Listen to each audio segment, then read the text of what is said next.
नमस्कार बच्चों, कैसे हैं आप सब। मैं उम्मीद करती हूँ कि आप अपने अपने घरों में स्वस्थ हैं, सुरक्षित हैं। देखिए बच्चों, हम संधि कर रहे थे। अब मैं आपको एक बात बताती हूँ कि संधि जो थी वो वर्णों का मेल थी। स्वर संधि में स्वरों का मेल हो रहा था, व्यंजन में व्यंजनों का परिवर्तन हो रहा था। आज हम कर रहे हैं हमारा नेक्स्ट टॉपिक डिस्कस, विसर्ग संधि। यानी इसका मतलब ये हुआ कि हमारा स्वर संधि वाला टॉपिक और व्यंजन वाला संधि वाला टॉपिक दोनों कंप्लीट हो चुके हैं। आप इन दोनों संधियों की प्रैक्टिस करें, उन्हें देखें, उन्हें समझें और उनके एग्जाम्पल सॉल्व करने की कोशिश करें, ताकि आपको वो दोनों टॉपिक हमने किए संधि के वो एकदम से क्लियर हो जाएं। कोई क्वेरी हो then you will ask to me. कोई क्वेरी होती है तो आप मुझसे पूछ सकते हैं, लेकिन मैं उम्मीद कर रही हूँ कि मैंने स्वर और व्यंजन आपको सिखाई है, तो अगर आप एक एक नियम को ध्यान में रखते संधि करेंगे तो आपको कोई भी प्रॉब्लम नहीं आएगी। तो अब कर रहे हैं बेटा हम विसर्ग संधि वाला टॉपिक सॉल्व और स्टार्ट कर रहे हैं विसर्ग संधि। तो देखिए विसर्ग संधि का पहला नियम क्या है। यदि विसर्ग से पहले क्या आ जाए ए का स्वर, यदि विसर्ग से पहले ए का स्वर हो ए, और ए के बाद क्या होना चाहिए बच्चों, ए या किसी वर्ग का थर्ड, फोर्थ और फिफ्थ व्यंजन वर्ण। जब आपसे कोई कहे ना किसी वर्ग का प्रथम वर्ण, किसी वर्ग का द्वितीय वर्ण, किसी वर्ग का तृतीय चतुर्थ पंचम वर्ण, तो आप हमेशा याद रखें हम बात कर रहे हैं स्पर्श व्यंजनों की। किनकी बात बच्चों, स्पर्श व्यंजनों की। स्पर्श व्यंजन वर्णों में ही first, second, third, fourth, fifth व्यंजन वर्ण होते हैं। इनके अलावा किसी और में first, second, third, fourth, fifth वर्ण नहीं होते। स्पर्श व्यंजन 25 होते हैं। ये हमने व्यंजन संधि में अच्छे से डिस्कस कर लिया है और इसके साथ साथ वर्ण विचार वाले टॉपिक में भी क्लियर कर लिया था। अब मैं बता दूं आपको विसर्ग संधि वाले टॉपिक में व्यंजन और स्वर का कहाँ पर और क्या यूज होता है। देखिए यदि ए के बाद ए हो या किसी वर्ग का थर्ड, फोर्थ या फिफ्थ व्यंजन वर्ण हो और इसके अलावा ये रे ले वे है, देखिए ये रे ले वे तो क्या है, अंतःस्थीय व्यंजन वर्ण। हमने प्रीवियस क्लास में डिस्कस किया था और ये है क्या है, ऊष्ण व्यंजन वर्णों में से एक वर्ण। तो ये गहरे लहरे जो हैं वो सबके सब कोई भी व्यंजन वर्ण आने के बाद आप क्या करेंगे, विसर्ग का परिवर्तन किसमें होगा बच्चों, ओ में। किसमें होगा, ओ में। अब मैं वापस रिवाइज कर रही हूँ इस टॉपिक को, थोड़ा टिपिकल है इसलिए ये मुझे लग रहा है टिपिकल है, आपको समझ में जल्दी नहीं आएगा। मुझे लगता है कि समझ में आ गया दैट्स बेटर। नहीं आया तो वापस देख लीजिए एक बार। यदि विसर्ग के पहले ए स्वर हो और उसके बाद या तो ए आए या किसी वर्ग का थर्ड, फोर्थ या फिफ्थ वर्ण आए, वर्ग मतलब स्पर्श व्यंजन, तो आप क्या करेंगे, इन चारों में से भी कोई आ जाए, यदि है आ जाए तो आप क्या करेंगे, विसर्ग का परिवर्तन करेंगे ओ में। किसमें करेंगे, ओ में। कैसे करेंगे, देखिए तप प्लस बल। विसर्ग के बाद क्या आया है, ए का स्वर। बताया आपको ए या किसी वर्ग का थर्ड, फोर्थ, फिफ्थ वर्ण, तो यहाँ पर क्या आया है, ए स्वर। तो विसर्ग का क्या होगा, ओ। तो हम यहाँ क्या लिखेंगे, तपो, और यहाँ क्या लिखेंगे, ये बल, यानी तपो बल। अब देखिए मन प्लस योग, मन प्लस योग, मां के साथ क्या आया है, य यानी ये वाला ये, तो हम यहाँ क्या लिखेंगे, मनो योग।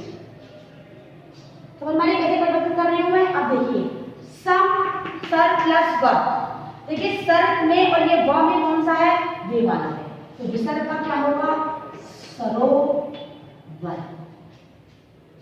ठीक है। अब देखिए ये वाला एग्जांपल, तप प्लस भूमि। विसर्ग के बाद क्या आया है, विसर्ग के बाद देखिए क्या आया है, भ। किसी वर्ग का तीसरा, चौथा या पांचवा व्यंजन वर्ण, पांचवा व्यंजन वर्ण, तीसरा व्यंजन वर्ण और चौथा व्यंजन वर्ण, किसका स्पर्श व्यंजन होगा, तो पा फा ब भा। भा कौन सा है, चौथा व्यंजन वर्ण, तो यहाँ क्या होगा, तपो भूमि। क्लियर। अब देखिए मन प्लस हर, ये है ये ऊष्ण व्यंजनों की श्रेणी वाला वर्ड है, तो हम यहाँ लिखेंगे मनोहर। अध प्लस पतन, अध में विसर्ग ये पा है, अध प्लस पतन, तो हम यहाँ क्या लिखेंगे, अधो पतन। वह प्लस वृद्धि में देखिए, वह वृद्धि में लिखेंगे व्यो वृद्ध, और यश प्लस दा में लिखेंगे यशोदा। ये जो संधि मैंने आपको करवाई है इसको आप देखें एक बार। I will give 1 minute. 1 minute में आप ये सारे एग्जांपल्स देख लें एक बार और इनको सॉल्व कर लें ताकि आपको ये जो है वो सभी चीजें क्लियर हो जाएं। अब देखिए इसके बाद करते हैं हम संधि का नेक्स्ट नियम। यदि विसर्ग के बाद च या छ आए तो विसर्ग का क्या होगा, ये वाला श होगा। यदि टा या ठ आएंगे तो विसर्ग का ये श होगा, और त या थ आएंगे तो विसर्ग का ये स होगा। एक केवल बताती हूँ आपको यहाँ पे ताकि आपको ये नेचर करने सॉल्व हो जाए। यदि च या छ आते हैं तो ये वाला श होता है। यदि टा या थ आते हैं तो ये वाला श होता है, और यदि ता या थ आते हैं तो ये वाला स होता है। विसर्ग के बाद यदि इनमें से कोई आ जाए, इनमें से कोई आ जाए या इनमें से कोई आ जाए तो इस टेबल के आधार पर आप परिवर्तन करेंगे। कैसे करेंगे देखिए। नी प्लस च, ये विसर्ग के बाद कौन सा वर्ण आया, च, तो च के स्थान पर हम क्या लिखते हैं, श। विसर्ग के स्थान पर सॉरी, तो क्या लिखेंगे, निश्चल। ये श आएगा। धनु प्लस टंकार, ये विसर्ग लगा हुआ है और ये ता है, तो ता हो तो क्या आएगा विसर्ग का श। धनुष टंकार। अब देखिए मन प्लस ता, ये विसर्ग है और ये ता है, तो विसर्ग किसमें परिवर्तित होगा, मनस्ता, क्योंकि तय की जगह क्या आएगा, ये वाला सा तय के होने के बाद। ये नी प्लस छल, ये भी क्या होगा, निश्चल। निश प्लस छुर, निष्ठुर, और नम प्लस ए, नमस्ते। एक बार आप देखिए इन संधियों को हमने कैसे परिवर्तित किया है ताकि आपको ये संधियां क्लियर हो जाएं। हमने जो परिवर्तन किया है वो ये वाला किया है, आपको पता है। एक परिवर्तन हमने ये वाला किया है और एक परिवर्तन हमने ये वाला किया है।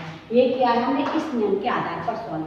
लेकिन जो हमने ये परिवर्तन किए हैं बच्चों, ये वाले परिवर्तन, वो तीनों जो परिवर्तन है 6 संधियों में, वो किए हमने इस नियम के आधार पर। यानी ये नियम और ये नियम, ये दोनों नियम आपको ध्यान से देखने हैं, समझने हैं, और ये भी ध्यान रखना है कि आप जो नियम देख रहे हैं या समझ रहे हैं इनको आप, ये 3rd 4th 5th व्यंजन वर्ण है या अंतःस्थ व्यंजन वर्ण है, वर्ण विचार वाले टॉपिक से जो वर्ण विचार वाला टॉपिक क्लियर किया है उसमें कौन कौन से वर्ण कैसे आते हैं, कौन सा वर्ण कहाँ आता है, कैसे आता है, ये सब चीज़ें आपको सॉल्व करनी है।